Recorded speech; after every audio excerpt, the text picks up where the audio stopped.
still remember that sound, the soft creak of the door, the hum of the printer, the thud of my heartbeat.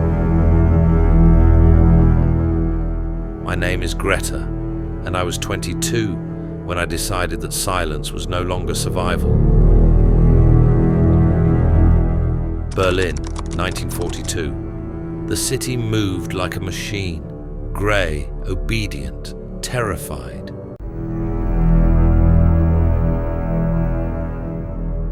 I lived in a small apartment with my mother, but most nights I hid in the back room, where the curtains never opened, and the air smelled of ink and fear.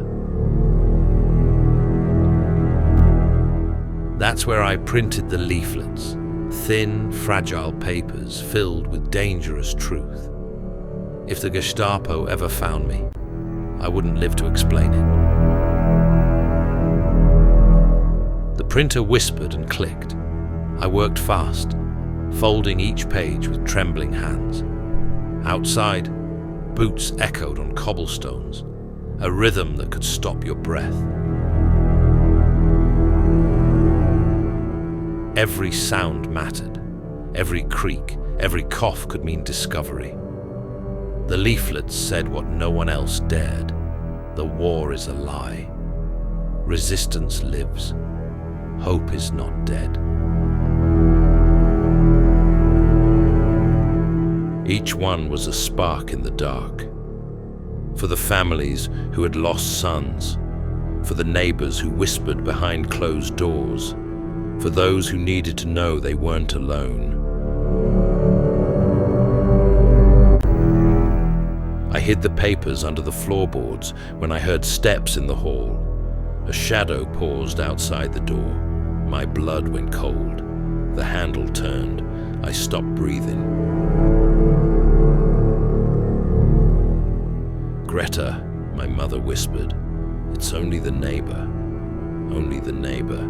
But that night I realized how thin the line was between alive and gone. When midnight came, I wrapped the leaflets in an old coat and slipped into the streets. The air was sharp with smoke and silence.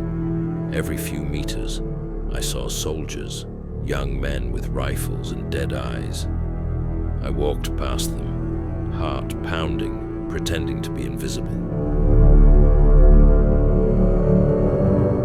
At a corner, I met Clara, a baker's daughter who passed messages for us. Her hands were dusted with flour. Her courage was quiet. She took the envelope from me and whispered, "They raided Otto's shop today." He's gone, I didn't ask where. We both knew what gone meant. That night I wanted to stop. I wanted to burn the printer, to sleep without fear for once. But then I thought of my father, arrested years ago for speaking out.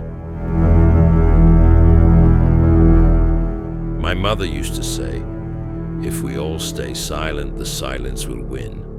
So I kept going. Weeks turned to months. Friends vanished. Neighbors pretended not to know me. I learned which streets were safe, which officers looked bored, and which ones looked hungry for an excuse. I learned to hide ink stains under gloves, to keep my voice low, my lies steady. And one night, it almost ended. I was returning home when a soldier stopped me near Alexanderplatz. His flashlight cut through the fog and landed on the corner of a leaflet poking out of my coat. My throat closed. "What's that?" he asked. I forced a smile. "A letter from my cousin in Hamburg." He studied me for too long. The silence stretched like wire. Then, a shrug. He waved me off. I didn't breathe again until I turned the corner. My legs gave out. I sank against a wall and laughed.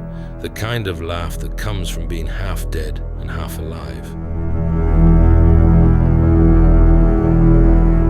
That night, I wrote a single line on the next leaflet. Do not give up. The world will remember truth. And somehow, I believed it. Years later, when the city finally fell silent and the regime collapsed under its own rot, I was still here, older, thinner, still carrying the memory of the printer's hum. People called us heroes, the ones who resisted. But we were never heroes. We were frightened people who acted anyway. I visit the museum sometimes. There's a copy of one of our leaflets behind glass. The paper is yellowed, the ink faded. Tourists walk past it in seconds, but I know what it cost.